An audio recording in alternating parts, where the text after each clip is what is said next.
The federal government has invoked the Emergencies Act. Prime Minister Justin Trudeau knew his government was making a controversial decision last winter, giving law enforcement agencies sweeping, never-before-used powers to clear protests in Ottawa and elsewhere that had started as anti-vaccine mandate demonstrations but had morphed into something bigger and, in the view of some officials, something more dangerous. The convoys were feeding off of each other, that they were causing significant economic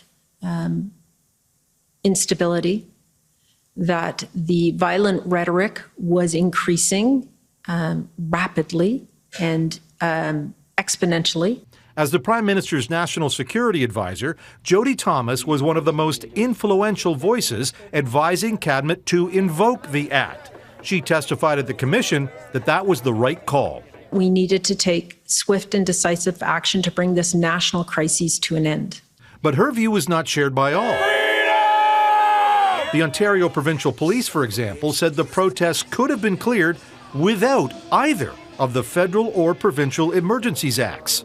In my humble opinion, we would have reached the same solution with the plan that we had without either of those pieces of legislation.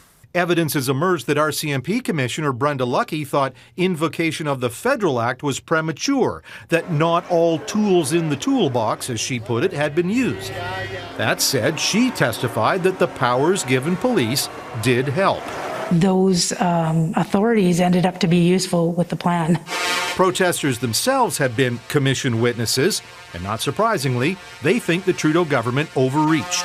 I never had an agenda. I literally just wanted to help some truckers drive across Canada and stand in front of Parliament with some signs.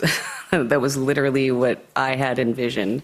The first politician to testify at the commission this week will be Bill Blair. He's the former Toronto police chief who is the Minister of Emergency Preparedness. I'm not here to debate with you. He will be one of 8 cabinet ministers, including the Prime Minister, who will take the witness stand before the commission renders its verdict. And it's a verdict it must give to the House of Commons no later than February the 20th. Farah.